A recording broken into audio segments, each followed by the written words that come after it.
If you often say things like, "This never works for me," or "I can't do it," know that your brain is literally being programmed to fail. The words you use every day are not just sounds or written symbols. They are powerful codes that shape your perception, your emotions, and more importantly, the reality around you. Since ancient times, wise people and mystics have warned, words have power, and today, science proves it. Every word you speak, whether out loud or inside your mind, activates neural networks that influence your decisions, your actions, and ultimately, the results you achieve. But here's the secret. You can reprogram it. If you want to transform your reality and create a life aligned with your true desires, you need to master the power of your words. And that's exactly what you're going to discover today. Keep watching because what's coming next could change everything. Pause for a moment and think. Which voice influences your life the most? It's not that of a close friend or a mentor, but rather the voice that echoes inside you all the time. Your inner dialogue is a continuous conversation that shapes how you perceive yourself and the world around you. From an early age, we are conditioned by words. Phrases repeatedly said by parents, teachers, and society become our own thoughts. If you often heard that you were smart, capable, and creative, your inner dialogue probably reflects that. But if you grew up hearing constant criticism like, "You never do anything right," or "You're not good enough," there's a good chance your mind adopted these beliefs as absolute truths. Psychology has proven that the repetition of words and phrases creates neural pathways in the brain. What does this mean? It means that every time you tell yourself, "I'm a failure," you're strengthening that neural connection, making that idea more and more present in your life. The brain is plastic, meaning it shapes and adapts based on the patterns we repeat. So, if your mind is programmed for negativity, that will become your dominant reality. Now, let's think about the practical impact of this. Imagine two salespeople who need to close an important deal. The first one wakes up in the morning and says, "I'm good at what I do. I'm prepared for this negotiation. I'm going to close this deal because I have the skills for it." The second, on the other hand, thinks, "I always mess up in these situations. I'll probably ruin everything and lose this opportunity." Which one do you think has a better chance of success? The difference between these two people isn't just in their technical skills, but in the internal dialogue each one has built over time. The first salesperson feeds their mind with words that reinforce their confidence and increase their ability to act with determination. The second, however, programs their brain to fail before even trying. Have you ever stopped to think that your language not only describes the world around you, but also shapes how you perceive it? The human brain doesn't capture reality objectively. In fact, it interprets everything through filters, and one of the most powerful ones is language. Imagine two people observing the same situation, a heavy rain falling outside the window. The first one says, "What a horrible day. This rain is just ruining my life." The second, on the other hand, says, "What a blessing. The rain will renew the earth and bring more life." The scene is the same, but the emotional experience is completely different. The reason? The way each person internally describes reality. This happens because the words we choose directly affect our emotional state and how we interpret events. When we label something as difficult, impossible, or frustrating, our brain adjusts to reinforce that perception. Similarly, when we use words like challenge, learning, or opportunity, our mind opens up to new possibilities. Science confirms this. Lera Boroditsky's experiment, a renowned cognitive scientist, showed that different languages influence the way people perceive time, space, and even colors. In one of her studies, she found that speakers of an Australian indigenous language, who describe directions in absolute terms, like north and south, instead of left and right, have a much sharper sense of orientation than speakers of Western languages. This proves that language doesn't just express thought, it literally shapes perception. Another striking example is the impact of the labels we use to define ourselves. If someone considers themselves shy or insecure, that verbal identity reinforces behavioral patterns that support that belief. But when someone starts saying, "I'm becoming more confident," they create a new possibility within themselves. What you repeat to yourself becomes your truth. This is the basis of the self-affirmation theory, proposed by psychologist Claude Steele. According to this theory, people have a psychological need to see themselves as good, consistent, and effective. And to sustain this view, they repeat certain thoughts and phrases that reinforce this identity. But here's the most surprising detail. It doesn't matter whether these affirmations are positive or negative. If someone convinces themselves that "I'm not good enough" or "I always mess things up," that idea strengthens every time it's repeated. The brain, in turn, seeks evidence that confirms this belief, creating a vicious cycle. The good news is that this same mechanism can be used for good. Science has already shown that positive affirmations, when practiced correctly, can boost self-esteem, reduce stress, and even improve performance under pressure. A study from Carnegie Mellon University found that people who practiced self-affirmations before a challenging situation, like a job interview or a test, performed better than those who didn't do this exercise. But pay attention.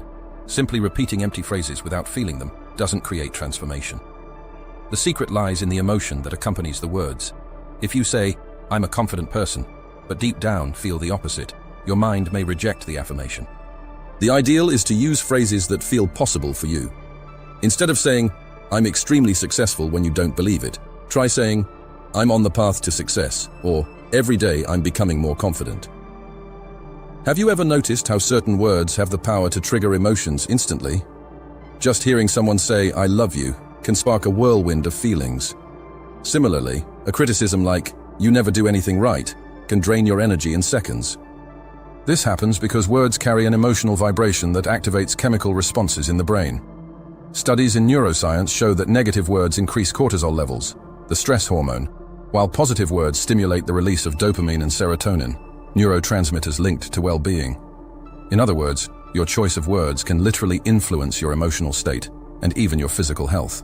High-performance coaches know that the language used with athletes can determine the outcome of a competition. A coach who says, "Don't miss the penalty," is, unintentionally, focusing the player's mind on the mistake. On the other hand, a direction like, "Put the ball in the right corner," guides the brain towards success. The same logic applies to your daily life. Words that reinforce fears and insecurities create more fear and insecurity, while words that inspire courage and determination reprogram your mind for success. Here's a reflection. How do you speak to yourself in difficult moments? Do you criticize yourself or encourage yourself? Do your words feed negative emotions or strengthen your confidence? The words you choose are powerful, but there's something equally crucial in how you express them: your body language and tone of voice.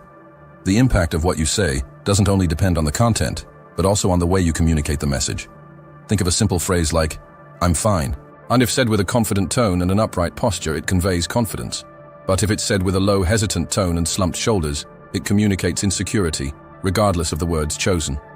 This happens because your body language and intonation carry hidden meanings, often more powerful than the words themselves. Studies in communication psychology reveal that only 7% of the impact of a message comes from the verbal content, while 38% comes from tone of voice and 55% from body language.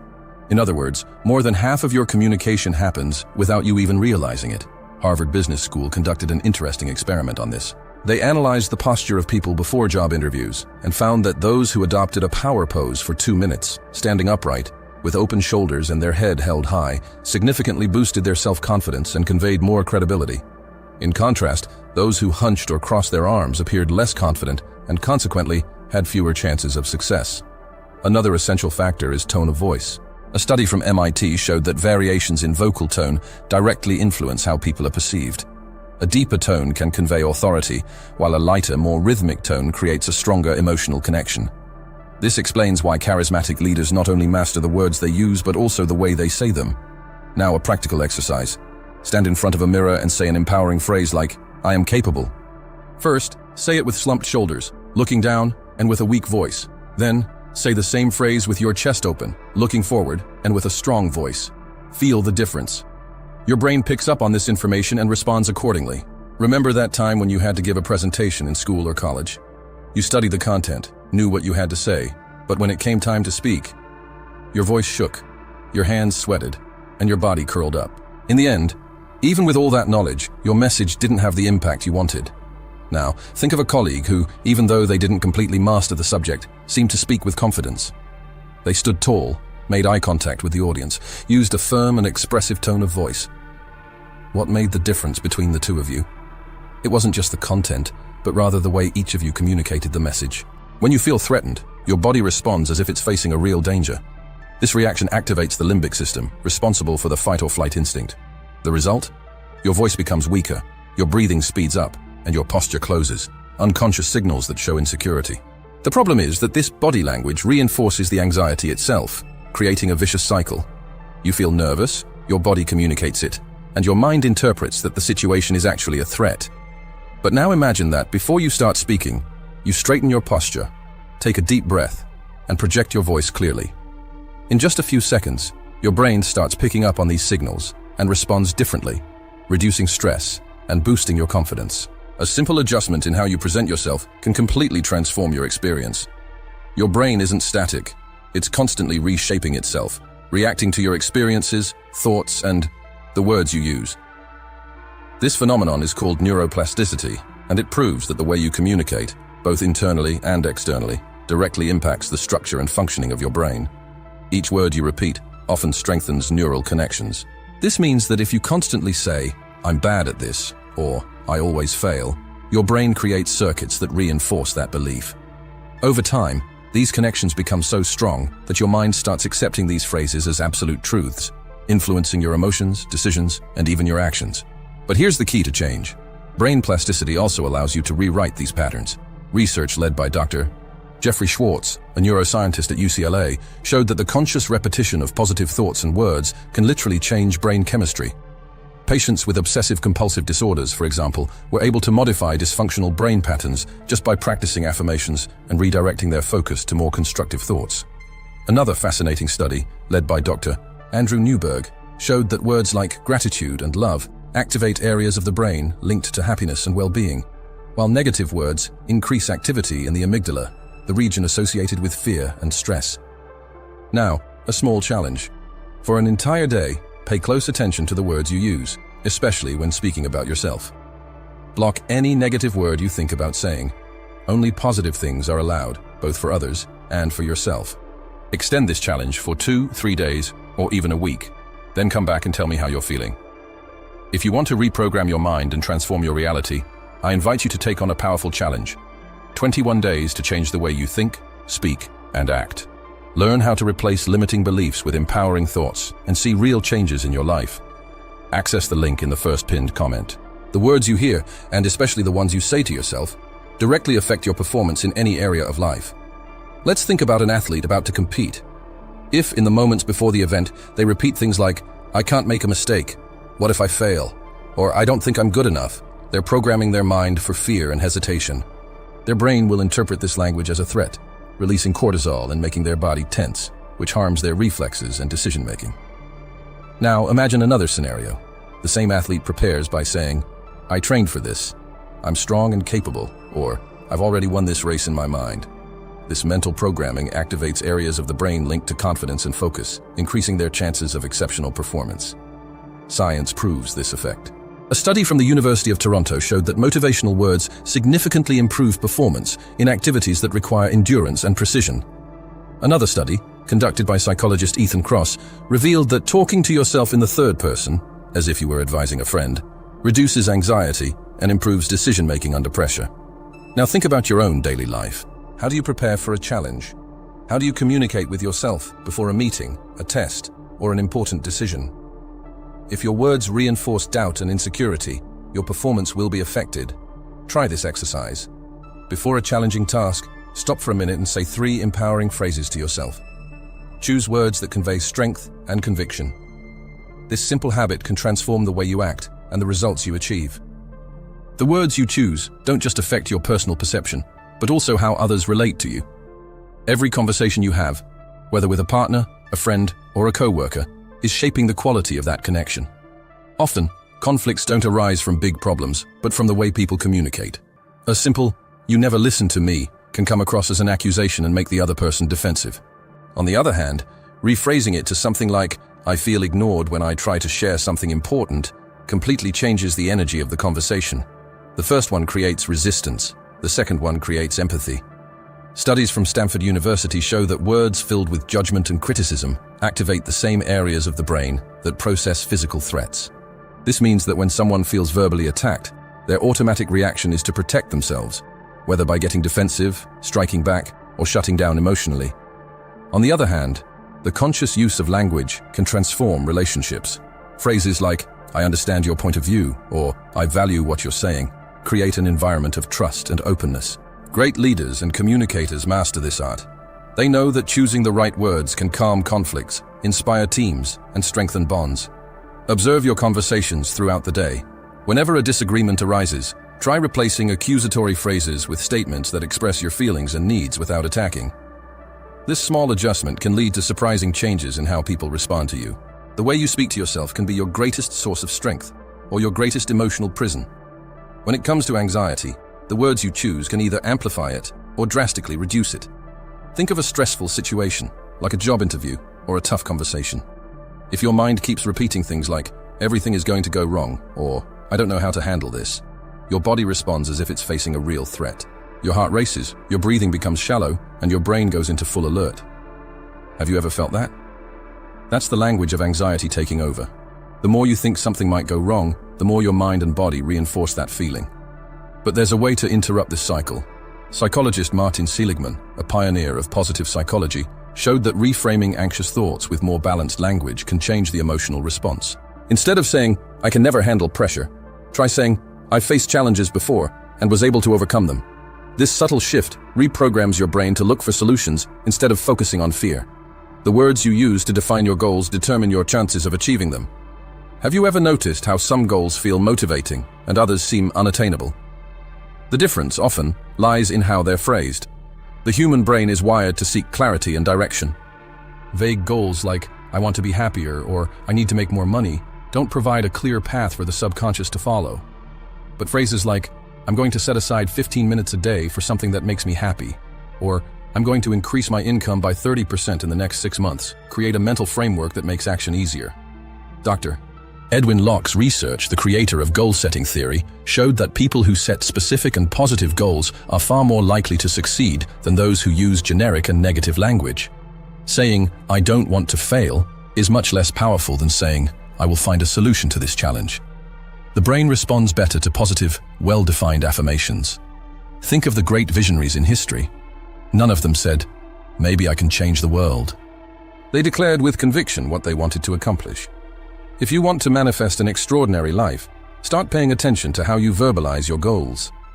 Since ancient times, philosophers and mystics have said that words have creative power. Today, this concept is widely known as the law of attraction, the idea that what you verbalize and believe manifests in your life. The so-called Pygmalion effect shows that positive or negative expectations directly influence a person's performance. In a classic study, teachers who believed certain students were smarter, even without evidence, unconsciously transmitted this belief to them, and those students in fact performed better. This proves that beliefs and words have a real impact on behavior and outcomes. But here's the mistake many people make when trying to manifest something. They say positive phrases, but maintain emotions of doubt and scarcity. If someone repeats, I am prosperous, but deep down feels afraid of not having money, the predominant message is the negative emotion. Manifestation doesn't happen with random words. It happens with words aligned to an inner vibration of certainty and action. Successful entrepreneurs, artists, and athletes often reveal that they imagined and verbalized their successes long before they happened. This doesn't just mean wishing for it, but conditioning the mind to see opportunities and act in alignment with your goals. We live in the age of hyperconnectivity, where the words we read and write online directly influence our perception of the world. If you spend hours reading negative news, aggressive comments, and hate speech, your brain records that energy. Phrases like, life is hard, or only people born rich succeed might seem harmless, but when repeated endlessly, they create collective beliefs that affect your subconscious. It's as if a mental energy field is formed, reinforcing views of scarcity and limitation. On the other hand, social networks can also be used as tools for expansion. Communities that share inspiring and constructive messages help strengthen a positive mindset. A study by MIT found that motivational words shared on digital platforms generate a ripple effect, increasing the emotional resilience of those who consume them. The big question is, are the words you consume and share on social media strengthening your energy or draining your vibe? Are you surrounded by messages that boost your growth, or are you allowing negative discourse to shape your perception of reality? Comment below. What type of language have you noticed more in your daily online life? Words that inspire or limit? Your answer could open a new level of awareness for you and anyone reading it. The way you describe your life isn't just a choice of words. It's a reflection of how your brain interprets the world. The metaphors you use daily work as internal codes that shape your perception, your emotions, and even your decisions. Imagine two people going through the same financial challenge. The first one says, I'm drowning in debt, I see no way out. The second says, I'm climbing a mountain, and every step gets me closer to the top. Both are facing difficulties, but the way they describe the situation completely changes how they react to it. The first metaphor suggests despair and lack of control. The second conveys resilience and progress. Research from Stanford University shows that metaphors aren't just figures of speech. They reprogram how we make decisions. In an experiment, participants were exposed to different descriptions of a social issue. Those who heard crime described as a wild beast tended to support harsher punishments. Meanwhile, those who saw it as a virus were more inclined to seek preventive measures. This proves that the language we choose not only influences our perspective, but also the actions we take. Knowing that words shape your reality is powerful, but this awareness only makes a difference if it's applied in your daily life. So how do you transform your vocabulary to work in your favor? The answer lies in small changes that, when repeated consistently, reprogram your mind and your perception of the world. One of the first things to observe is how you talk about yourself. Phrases like, "I'm anxious," "I always mess up," or "I never succeed," reinforce limiting identities. Instead, try switching to more open expressions like, "I'm learning to handle anxiety better," or "I'm improving with each attempt." Another essential practice is being mindful of the words you absorb. The environment around you is constantly influencing your emotional state. If you surround yourself with people, music, news, and content that reinforce fear, scarcity, and limitation, your subconscious will register that frequency. On the other hand, if you choose to consume messages of growth, inspiration, and positivity, your mind starts operating at a higher level. This doesn't mean ignoring reality, but rather developing a more conscious filter. Instead of saying, "The world is getting worse," ask yourself, "Where can I find signs of progress and hope?" This shift in focus reconfigures how you perceive the events around you and directly impacts your vibration and decision-making. Spiritual masters and mind scientists agree that transformation begins with intention. If you decide, starting today, to observe and choose your words more carefully, you'll notice changes in your energy, your results, and even in the way others respond to you. Now look back and reflect. How have you been communicating up until now? What words do you want to eliminate from your vocabulary? Share in the comments a word or phrase you intend to replace with something more positive. This shift could inspire others to do the same.